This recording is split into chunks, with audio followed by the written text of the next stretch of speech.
একমাত্র আল্লাহকে খুশি করার জন্য তাকে কতল করতে চাইলেন। যখন থুতু মারলেন, মারার সঙ্গে সঙ্গে ওই বেদিনকে ছাইরা দিলেন। বেদিন ছাইরা দেওয়ার পর দাঁড়ায় বলে, ভাই আলী, বুঝতে পারলাম না ব্যাপারটা, তোমার হাত থেকে বাঁচার কোনো সুযোগই আমার নাই।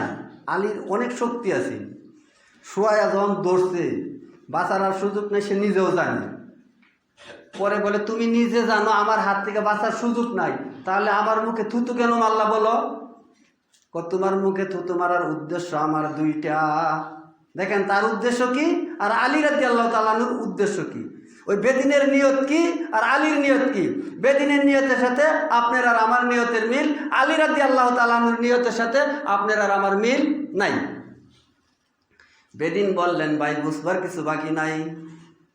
আমি মনে করলাম তুমি তো আমারে কতল করবাই, প্রতিশোধ নেওয়ার তার সুযোগ আমার নাই, প্রতিশোধ নিতে পারবো না, এই জন্য তোমার মুখে থুতু মারলাম। আর থুতু মারলাম এই কারণে তুমি যেন দেরি না করো, তাড়াতাড়ি কেটে ফেলাও, তাড়াতাড়ি যেন কাটতে ফেলায়। আস্তে আস্তে ফেসাইলে হয়তো বেশি কষ্ট হইতে পারে, আর থুতু মারলে এই রাগে তুমি আমার তাড়াতাড়ি মারবা, আর তোমার প্রতিশোধ নেওয়ার কোনো ক্ষমতা নাই, শেষ সময় তোমার মুখটাতে একটা স্যাপ মেরে দিয়ে গেলাম। এটাই ওর উদ্দেশ্য।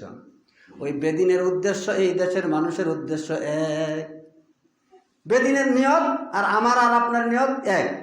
হযরত আলী রাদিয়াল্লাহু তাআলা আনহু বললেন, বেদুইন, তোমাকে প্রথম কতল করতে চাইছিলাম আল্লাহকে খুশি করার জন্য। যখন তুমি আমার মুখে থুতু মারলা, তখন আমার নিয়ত পরিবর্তন হয়ে গেছে, আল্লাহর জন্য তখন আর নাই। তখন মনে হয়েছে আশ্চর্য, আমার মুখে থুতু মারছে, আরো কি সারা যায়? ভাই নিয়ত কি পরিবর্তন হয়েছে না? যখন আবার মুখে থুতু মারার কারণে যখন আমার নিয়ত হয়েছে আর সারার টাইম নাই, তখন যদি আমি কতল করি, আল্লাহ অন্তরের খবর রাখেন। সূরা মুলুক 13 নম্বর আয়াত, ইন্নাহু আলিমুম বিযাতিস সুদূর। আপনার অন্তরের খবর আল্লাহ জানে না, আমি জানি। আমার অন্তরে কি আছে আপনি জানেন? কে জানে? আল্লাহ। সূরা মুলুক 13 নম্বর আয়াত, এই আয়াতে জানাই দিলেন, ইন্নাহু আলিমুম বিযাতিস সুদূর। ওই বেদুইনকে আলী রাদিয়াল্লাহু তাআলা আনহু বলে, বেদুইন, তোমাকে প্রথম কতল করতে চাইছিলাম আল্লাহকে খুশি করার জন্য। যখন তুমি আমার মুখে থুতু মারলা, এইবার আর আল্লাহর জন্য আমার মন নাই, এইবার মুখে থুতু মারার কারণে আমার রাগ হয়েছে, এইবার আমার মন চাইছে কিভাবে এরে ছাড়তে পারি। এখন যদি তোমারে কতল করি, তাহলে আল্লাহর জন্য কতল করা হয় না, আমার মুখে থুতু মারার জন্য কতল করা হয়। আল্লাহ যদি কিয়ামতের দিন জিজ্ঞাসা করে, আলী, তুমি ওই বেদুইনকে কতল করিয়াছো তোমার মুখে থুতু মারার কারণে, সেই দিন আমি আল্লাহ তাআলার নিকট জবাব দিতে পারবো না, এই জন্যই তোমাকে আমি ছাড়িয়া দিয়েছি। বলি সুবহানাল্লাহ। ভাই কথা বুঝা যা?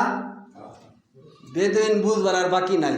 বেদুইন কইতেছে, ভাই তোমাদের ধর্মটা না কত সুন্দর, তুমি এত ভয় করো আল্লাহরে দেখা, আমার কি ভয় নাই?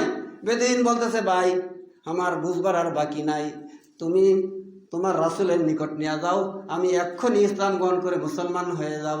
বলি সুবহানাল্লাহ। তাহলে দেখেন, এই বেদিন মুসলমান হয়ে গেল, আর আপনি আর আমি হইলেই ভাই ছাড়তাম না। আরে এমনি তোরে কতল করার জন্য ফালাইছি নিচে, এর কত বড় কল যে আমার মুখের মধ্যে থুতু মারলা, ছাড়তাম ভাই? আমি ছাড়তাম না। তাহলে আপনার মারাটা কার জন্য হয়েছে না ভাই? আপনার মারা কার জন্য হয়েছে না? আল্লাহর জন্য হয় না, নিজের জন্য হয়েছে। কার জন্য হয়েছে? আলী রাদিয়াল্লাহু তাআলা আনহুর মারা এবং মরা আল্লাহর জন্য হয়েছে।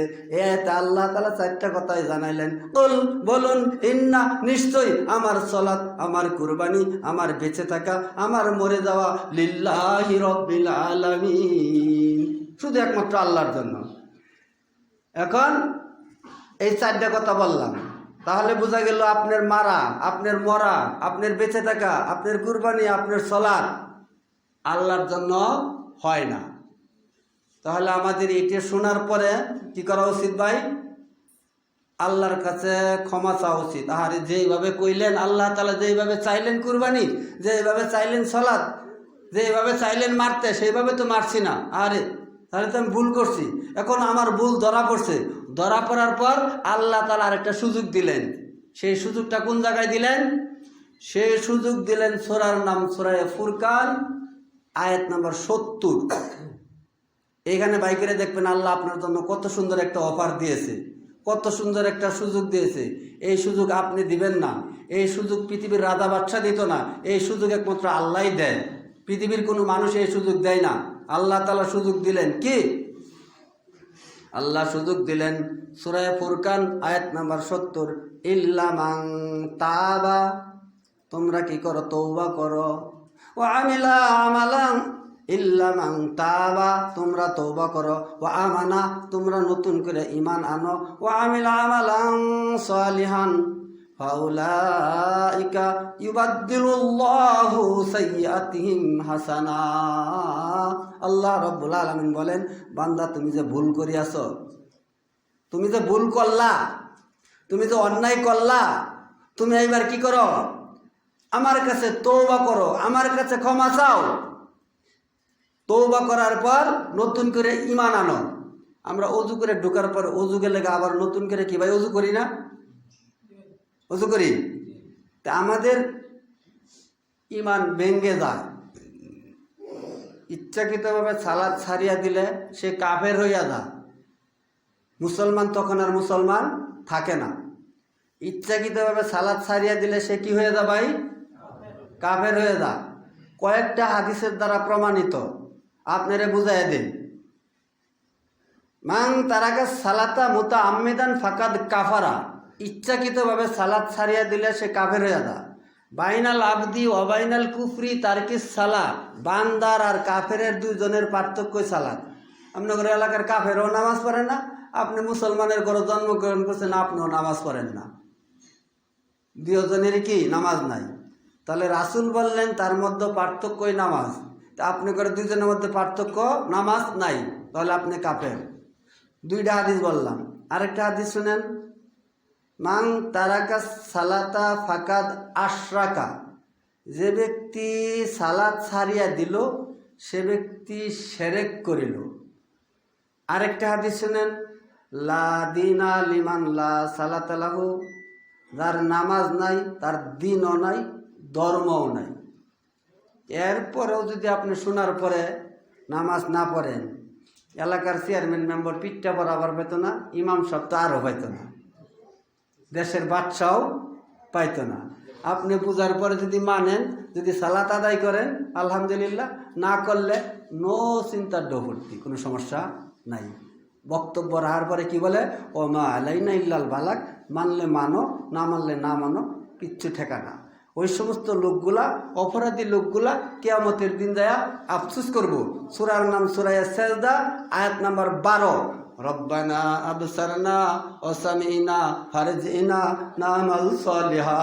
ওগো আল্লাহ, দুনিয়াতে কোরআন হাদিস শুনেছি, নবী রাসূলদের কথাও শুনেছি, বিশ্বাস করি নাই, মানি নাই।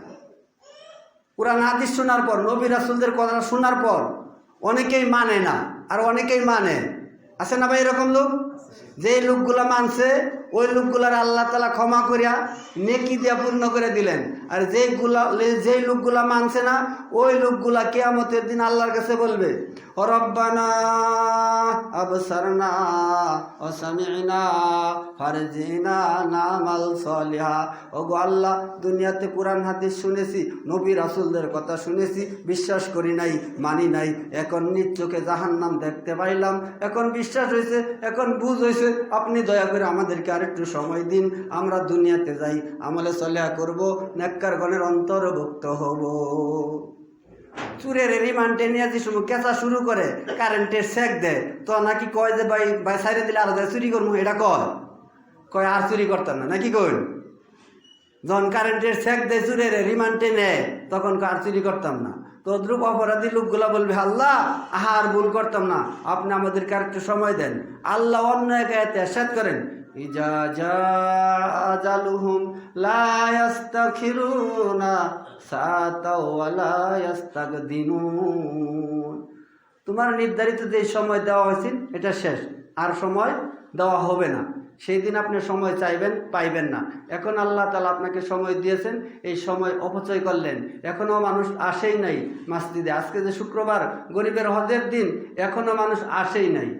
শুক্রবার দিনই আসতে পারে না, অন্য অক্ত তো খবরই নাই, তারপরেও মুসলিম, তারপরেও ইমান শক্ত। আরে ভাই, আপনার ইমান যে কত শক্ত আপনি তো পাক্কা শয়তানের ভক্ত, নামাজের জন্য ডাক দিলে অনবিরক্ত, তারপরেও কয় কি জানেন, নামাজ না পড়লে কি আমার ইমান খুব শক্ত। এটা বলদ, এটা বুঝে না।